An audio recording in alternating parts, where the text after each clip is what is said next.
We provide you the platform to turn your dreams into reality. Give wings to your aspirations with KR Mangalam University. नमस्कार दोस्तों, आप देख रहे हैं जागरण जोश और मैं हूं आपके साथ समरन राजपाल। इस वीडियो में हम आपको मिलवाएंगे एक ऐसी शख्सियत से जिन्होंने भारत की इंजीनियरिंग मार्वल चेनाब ब्रिज को बनाने में बहुत ही अहम भूमिका निभाई है। हम बात कर रहे हैं डॉक्टर जी माधवी लता की, जो चेनाब ब्रिज दुनिया के सबसे ऊंचे रेलवे ब्रिज की जियो टेक्निकल कंसल्टेंट रही हैं। जम्मू और कश्मीर में स्थित इस ब्रिज के निर्माण में डॉक्टर माधवी लता 2005 से लेकर 2022 में प्रोजेक्ट पूरा होने तक लगभग 17 साल तक जुड़ी रही। इस विशाल इंजीनियरिंग फीट के पीछे उनका योगदान बेहद महत्वपूर्ण रहा है। चलिए डॉक्टर माधवी लता की शिक्षा और एकेडमिक बैकग्राउंड पर पहले एक नजर डालते हैं।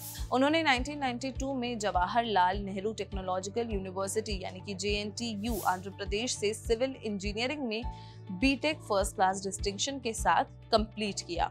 NIT वरांगल से जियोटेक्निकल इंजीनियरिंग में एमटेक किया, जहां उन्हें एकेडमिक अचीवमेंट्स के लिए गोल्ड मेडल मिला। सन 2000 में इंडियन इंस्टीट्यूट ऑफ टेक्नोलॉजी यानी कि IIT मद्रास से जियो टेक्निकल इंजीनियरिंग में PhD की डिग्री हासिल की और इंडियन इंस्टीट्यूट ऑफ साइंस यानी कि IISc बैंगलोर से रॉक इंजीनियरिंग में पोस्ट डॉक्टोरल स्टडीज की, जहां वो 2003 से फैकल्टी रही हैं। फिलहाल डॉक्टर माधवी लता IISc के सिविल इंजीनियरिंग डिपार्टमेंट में higher administrative grade HAG professor हैं और सेंटर फॉर सस्टेनेबल टेक्नोलॉजीज की चेयरपर्सन भी हैं। खास बात यह है कि वो IISc के सिविल इंजीनियरिंग डिपार्टमेंट में पहली महिला फैकल्टी मेंबर थीं, जिन्होंने इंक्लूसिविटी और कैंपस में महिलाओं की सुविधाओं को बढ़ावा दिया। चेनाब ब्रिज, जो कि 272 किलोमीटर लंबे उधमपुर श्रीनगर बारामुल्ला रेलवे लिंक यानी कि USBRL का हिस्सा है, एक इंजीनियरिंग का अद्भुत नमूना है। ये चेनाब रिवर से 359 मीटर्स ऊंचा है, जो आईफल टावर से भी 35 मीटर ज्यादा है। इस प्रोजेक्ट में कई मुश्किलें आई, जैसे कॉम्प्लेक्स जियोलॉजी, टूटी हुई छतें, ढीली मिट्टी, बार बार आने वाले भूकंप और खराब मौसम। डॉक्टर माधवी लता का योगदान इस मुश्किल प्रोजेक्ट में बेहद खास रहा। उन्होंने लीड कॉन्ट्रैक्टर अफगान्स के साथ प्रोफेशनल जियोटेक्निकल कंसल्टेंसी दी, खासकर स्लोप स्टेबिलिटी और फाउंडेशन सेफ्टी पर जोर दिया, एक ऐसे क्षेत्र में जहां टेक्टोनिक एक्टिविटी और जियोलॉजिकल कॉम्प्लिकेशंस बहुत थे।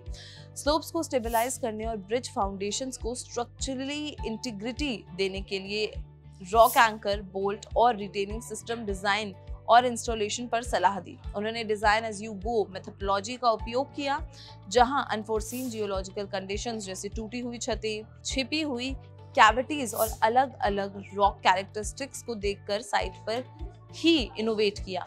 उन्होंने design as you go the case study of Chenab railway bridge नाम से एक कॉम्प्रिहेंसिव पेपर लिखा, जो इंडियन जियोटेक्निकल जर्नल में पब्लिश हुआ और साइट की जियोलॉजिकल रियलिटीज के मुताबिक डायनामिक डिजाइन प्रोसेस को डॉक्यूमेंट करता है। एक प्रोजेक्ट एडवाइजर के रूप में उन्होंने 2022 में ब्रिज के पूरा होने तक टेक्निकल प्रिसीजन और कंटिन्यूटी बनाए रखी, खासकर एक को एडवाइजर के जाने के बाद।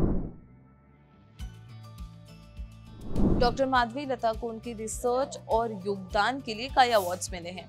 IISc में professor SK Chatterjee outstanding researcher award, Karnataka book of records द्वारा women achiever award, SERB power fellowship, 2021 में इंडियन जियोटेक्निकल सोसाइटी द्वारा जियो टेक्निकल इंजीनियरिंग में बेस्ट वुमेन रिसर्चर अवार्ड और 2022 में इंडिया के top 75 women in STEAM science, technology, engineering, arts and mathematics में उनका नाम शामिल किया गया था। डॉक्टर जी माधवी लता की लगन और अनुभव ने चेनाब ब्रिज प्रोजेक्ट की मुश्किल जियोलॉजिकल और एनवायरमेंटल कंडीशंस को पार करने में एक क्रूशियल भूमिका निभाई, जिससे ये भारतीय इतिहास की सबसे बड़ी सिविल इंजीनियरिंग अचीवमेंट्स में से एक बन गया।